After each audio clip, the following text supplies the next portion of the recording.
Welcome to ഹംലൂസ് kitchen. ഡിന്നറിനും ബ്രേക്ക്ഫാസ്റ്റിനും ഒക്കെ കഴിക്കാൻ പറ്റിയ ഒരു നെയ്പത്തിരിയുടെ റെസിപ്പി ആയിട്ടാണ് ഇന്ന് വന്നിട്ടുള്ളത്. ഇത് നല്ല ടേസ്റ്റാണ് കഴിക്കാൻ, കുട്ടികൾക്കൊക്കെ നല്ല ഇഷ്ടപ്പെടുന്ന ഒരു നെയ്പത്തിരിയാണ്. വളരെ പെട്ടെന്ന് തന്നെ ഉണ്ടാക്കിയെടുക്കാൻ പറ്റും. അപ്പോൾ ഇതെങ്ങനെയാണ് തയ്യാറാക്കുന്നതെന്ന് നോക്കാം. ഒരു പാത്രത്തിൽ ഒരു 2 കപ്പ് വെള്ളം ഞാൻ തിളയ്ക്കാൻ വേണ്ടി വെച്ചിട്ടുണ്ട്. ഇതിലേക്ക് ആവശ്യത്തിന് ഉപ്പ് ചേർത്ത് കൊടുക്കാം.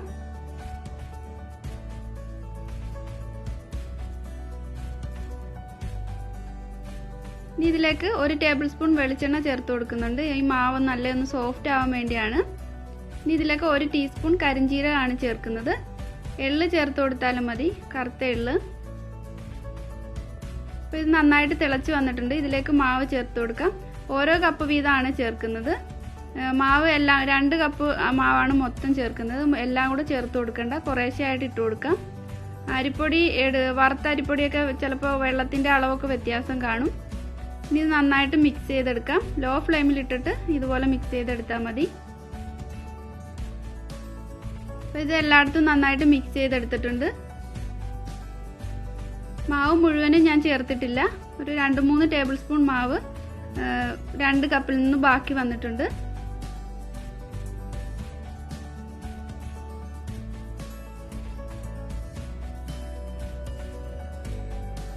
ഒന്നേ 1/4 കപ്പ് മാവ് മാത്രമേ ചേർത്തിട്ടുള്ളൂ. ഓരോ മാവും വ്യത്യാസമായിരിക്കും. അപ്പോൾ അതനുസരിച്ചിട്ട് കുറേശ്ശെയായിട്ട് ഇട്ട് കൊടുത്തിട്ട് ഇത് മിക്സ് ചെയ്തെടുത്താൽ മതി. ഇതിനി ഒന്ന് അടച്ചു വെക്കാം. ഈ ഫ്ലെയിം ഓഫ് ചെയ്തിട്ട് ഇത് 5 മിനിറ്റ് ഇതുപോലെ തന്നെ വെച്ചേക്കാം.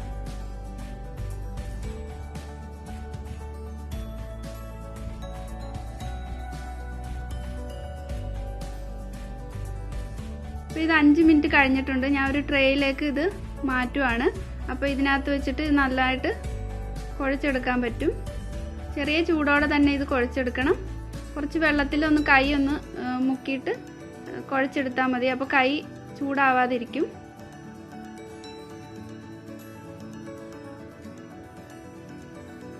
ഇത് ഒന്ന് കുഴച്ചിട്ട് നല്ല സോഫ്റ്റ് ആക്കിയിട്ട് എടുക്കാം.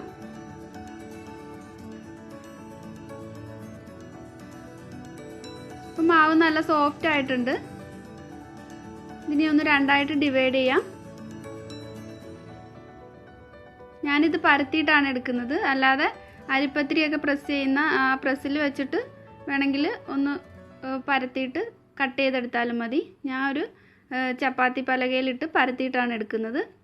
ഇത് ഒരുപാടങ്ങ് പരന്നു പോകേണ്ട ആവശ്യമില്ല. കുറച്ചൊന്ന് പരത്തിയെടുത്താൽ മതി. കുറച്ച് കനത്തെയാണ് നെയ്പത്തിരി എടുക്കേണ്ടത്.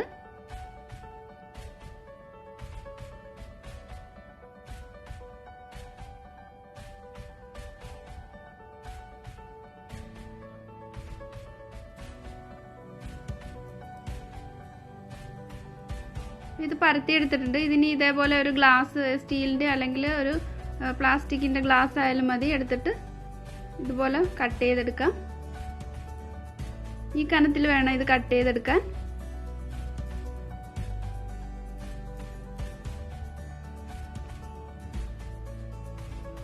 ബാക്കി വന്നിട്ടുള്ള മാവ് ഇതുപോലെ തന്നെ പരത്തിയെടുക്കാം.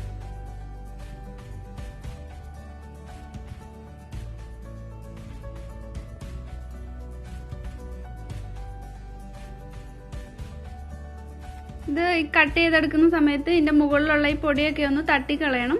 ഇല്ലെങ്കിൽ ഇത് എണ്ണയിലേക്ക് ഇട്ട് ഫ്രൈ ചെയ്യുന്ന സമയത്ത് എണ്ണ പെട്ടെന്ന് തന്നെ ചീത്തയായി പോകും. ഈ നെയ്പത്തിരി എല്ലാം ഞാൻ പരത്തിയിട്ട് കട്ട് ചെയ്തെടുത്തിട്ടുണ്ട്. ഈ കനത്തിൽ വേണം ഇത് പരത്തിയെടുക്കാൻ. ഇനി ഫ്രൈ ചെയ്തെടുക്കാം. എണ്ണ ചൂടാകാൻ വെച്ചിട്ടുണ്ട്.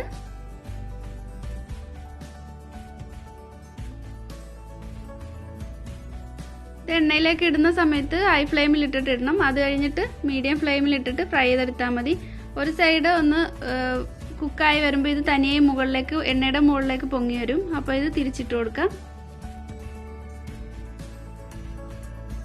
ഇതേപോലെ തന്നെ ഈ ബാക്കിയുള്ളതെല്ലാം ഫ്രൈ ചെയ്തെടുക്കാം.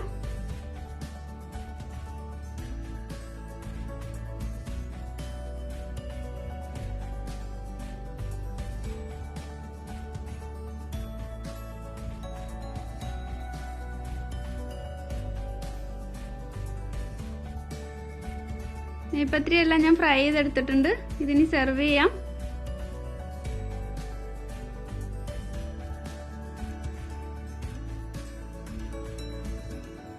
ഇതിൻ്റെ പുറം ഭാഗം കുറച്ച് ക്രിസ്പിയാണ്, ഉൾഭാഗം നല്ല സോഫ്റ്റുമാണ്. ഇത് കുട്ടികൾക്കൊക്കെ നന്നായിട്ട് ഇഷ്ടപ്പെടും.